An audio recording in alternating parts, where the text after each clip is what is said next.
Assalamualaikum warahmatullahi wabarakatuh. Saya Cynthia Permata Nurtamanandalina sebagai Tutor Asistensi Makroekonomika Pengantar. Di sini kita akan membahas soal UTS tahun lalu. Soal nomor 1. Jelaskan apa yang dimaksud ekonomi makro. Jelaskan permasalahan ekonomi makro baik jangka pendek maupun jangka panjang. Ekonomi makro merupakan ilmu ekonomi yang mempelajari mekanisme kerja perekonomian secara keseluruhan. Dengan demikian, hubungan kausal yang dipelajari dalam ekonomi makro pada intinya adalah hubungan antara variabel-variabel ekonomi agregatif atau secara keseluruhan. Ekonomi makro menitik beratkan pembahasan tentang perekonomian secara keseluruhan meliputi pengangguran, inflasi, pendapatan nasional, pertumbuhan ekonomi, dan perdagangan internasional. Permasalahan ekonomi makro ada dua. Yang pertama, permasalahan jangka pendek atau stabilisasi yang berkaitan dengan bagaimana mengendalikan perekonomian nasional agar terhindar dari 3 macam penyakit ekonomi makro, yaitu pengangguran, inflasi, dan ketimpangan neraca pembayaran. Yang kedua, jangka panjang atau pertumbuhan, yaitu bagaimana mengendalikan pertumbuhan ekonomi, pertumbuhan penduduk, tersedianya dana investasi, dan penambahan kapasitas produksi yang intinya untuk menghindari ketiga penyakit ekonomi makro. Soal nomor 2. Jelaskan perbedaan utama pemikiran ekonomi klasik dan Keynes. Ahli-ahli ekonomi klasik menyadari bahwa ketidakstabilan dalam perekonomian yang menyebabkan pertumbuhan ekonomi yang lambat atau kemunduran ekonomi dan pengangguran dapat berlaku dalam tiap perekonomian. Akan tetapi, menurut mereka, masalah-masalah tersebut hanya sementara saja berlakunya. Sistem pasar bebas akan membuat penyesuaian-penyesuaian yang menyebabkan masalah-masalah tersebut akan kembali lagi dengan sendirinya dan pertumbuhan ekonomi yang teguh akan berlangsung kembali. Ahli-ahli ekonomi klasik beranggapan bahwa pengangguran tenaga kerja penuh dan pertumbuhan ekonomi yang teguh selalu dicapai. Sedangkan menurut Keynes, pengeluaran agregat yaitu pembelanjaan masyarakat ke atas barang dan jasa adalah faktor utama yang menentukan tingkat kegiatan ekonomi yang dicapai suatu negara. Selanjutnya, Keynes berpendapat bahwa sistem pasar bebas penggunaan tenaga kerja penuh tidak selalu tercipta dan diperlukan usaha dan kebijakan pemerintah untuk menciptakan tingkat penggunaan tenaga kerja penuh dan pertumbuhan ekonomi yang teguh. Sehingga dapat kita simpulkan bahwa perbedaan pandangan antara ekonomi klasik dengan pandangan Keynes adalah para penganut ekonomi klasik beranggapan bahwa suatu perekonomian dapat berjalan sendirinya yang dijalankan oleh mekanisme pasar. Sedangkan menurut pandangan Keynes, pemerintah perlu ikut campur tangan dalam kegiatan perekonomian jika perekonomian dianggap memasuki fase bahaya, sehingga pemerintah mampu mengendalikan perekonomian dengan melaksanakan berbagai kebijakan. Soal nomor 3, jelaskan apa yang Anda ketahui tentang pendapatan nasional dan jelaskan pula 3 metode perhitungan pendapatan nasional. Pendapatan nasional menurut Alfred Marshall adalah pekerjaan dan modal yang dilakukan suatu negara untuk memproses sumber daya alamnya dengan tujuan memperoleh hasil bersih dalam bentuk material dan non-material. Sedangkan menurut Arthur Cecil bahwa pendapatan nasional adalah pendapatan objektif masyarakat di suatu negara termasuk juga pendapatan luar negeri yang bisa diukur dalam bentuk tunai.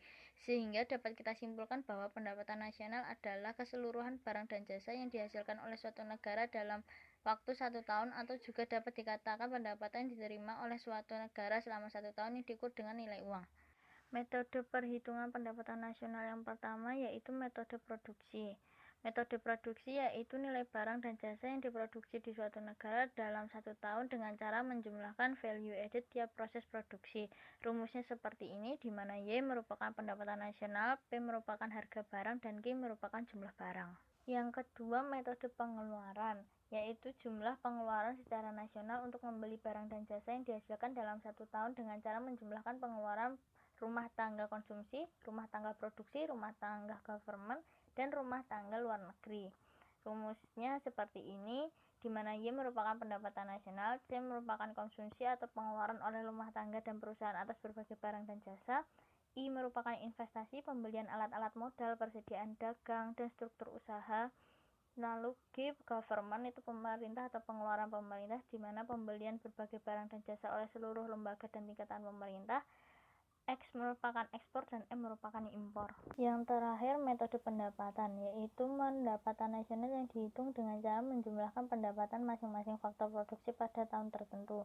Rumusnya seperti ini, di mana Y merupakan pendapatan nasional, R rent atau sewa, W wage atau upah, I interest atau bunga, dan P merupakan profit atau laba.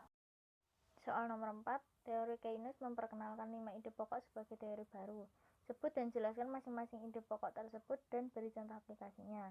Bagaimana mekanisme terjadinya angka pengganda investasi dapat dipergunakan untuk menyeimbangkan YE sama dengan YF jika terjadi inflasi gap di mana I lebih besar dari SF atau YE lebih besar dari YF. Jelaskan proses kejadiannya. Jadi ada 5 ide pokok Keynes. Yang pertama, sifat umum teori Keynes. Teori Keynes ditujukan untuk semua employment. Teori Keynes bersifat umum atau general dalam keseimbangannya berubah-ubah. Dalam teorinya, Keynes berpendapat bahwa permasalahan full employment dan unemployment, inflasi dan pengangguran sebenarnya merupakan permasalahan permintaan efektif. Kurangnya permintaan efektif akan menimbulkan pengangguran dan sebaliknya, permintaan efektif yang berlebihan akan menimbulkan inflasi. Teori Keynes bertujuan untuk menjelaskan perubahan-perubahan output dalam suatu sistem perekonomian dalam satu keseluruhan. Yang selanjutnya, peranan uang. Uang mempunyai beberapa fungsi, yaitu sebagai alat penukaran umum, alat satuan hitung, alat untuk menghimpun kekayaan, dan sebagai tabungan. Yang selanjutnya, hubungan antara tingkatan bunga dengan uang. Menurut Keynes, bunga adalah suatu premi karena seseorang tidak menimbun uang, sedangkan bunga dalam klasik merupakan sejumlah balas jasa karena menabung atau karena menunda konsumsi. Yang selanjutnya, peranan investasi. Bagi Keynes, investasi mempunyai peranan penting, yaitu sebagai determinan employment dan pendapatan. Kesempatan kerja bagi masyarakat sangat bergantung pada investasi yang dilakukan masyarakat itu sendiri. Terakhir, ketidakpastian masa yang akan datang dalam mengambil keputusan dalam berinvestasi. Apabila terjadi kepercayaan positif tentang masa depan, maka investasi akan meningkat. Sebaliknya, apabila kepercayaan pesimis, maka investasi akan berkurang. Angka pengganda atau multiplier adalah suatu angka yang menunjukkan rasio antara perubahan pendapatan nasional dengan perubahan salah satu variabel pengeluaran otonom dari salah satu sektor ekonomi. Tujuan digunakannya angka pengganda adalah satu, untuk mengetahui besarnya perubahan pendapatan nasional yang diakibatkan oleh variabel-variabel pengeluaran, yaitu konsumsi dan investasi. Yang kedua, untuk mengetahui apakah dalam suatu perekonomian mengalami suatu kesenjangan atau gap. Kesenjangan tersebut antara lain, yang pertama, kesenjangan inflasi. Ini terjadi apabila pendapatan nasional keseimbangan lebih besar daripada pendapatan yang direncanakan. Yang kedua, kesenjangan deflasi. Hal ini terjadi apabila pendapatan nasional keseimbangan lebih kecil dari pendapatan yang direncanakan. Dan yang terakhir, tidak terjadi kesenjangan apabila pendapatan nasional keseimbangan sama dengan pendapatan yang direncanakan. Soal nomor 5. Jika fungsi konsumsi masyarakat seperti yang diketahui di soal, hitunglah besarnya YE, CE, SE setelah dan sebelum ada campur tangan pemerintah dan setelah ada zakat. Hitunglah dengan multiplier jika diketahui besarnya Y full employment atau YF sama dengan 1900.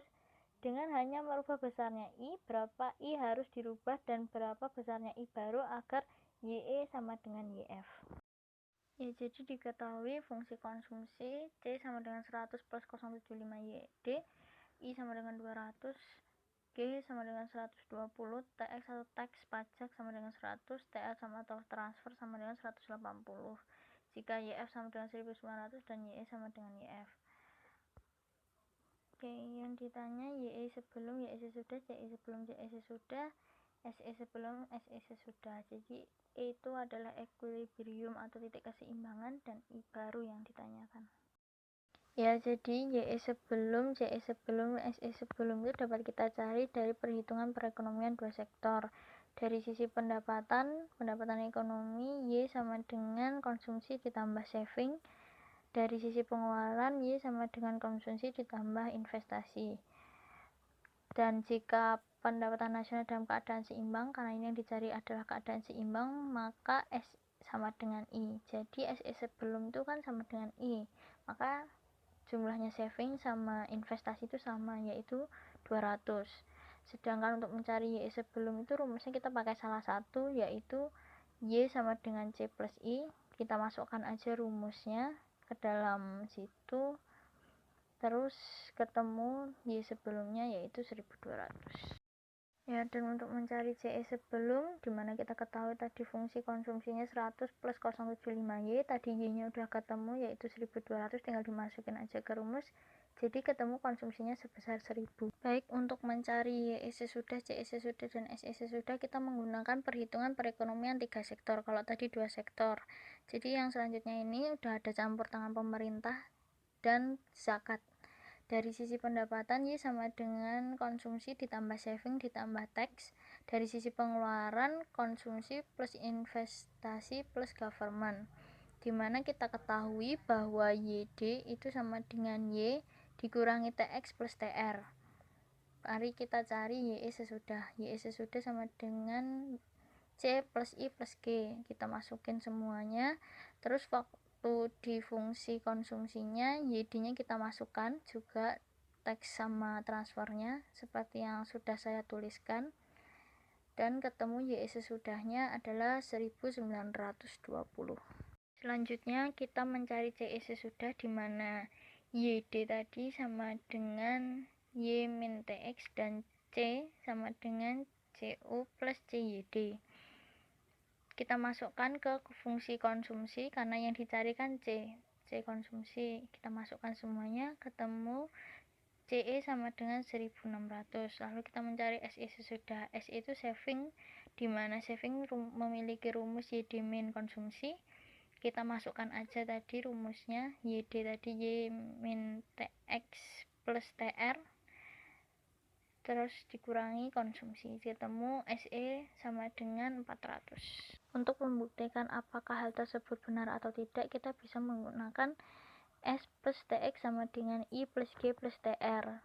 Tadi S nya 400, TX nya 100, I nya 200, G nya 120, dan TR nya 180. Nah, kelihatan kan titik seimbangnya, jadi sama-sama 500 hasilnya. Yang selanjutnya kita akan mencari delta I dan I baru. Multiplier investasi dengan sistem pajak tetap namanya.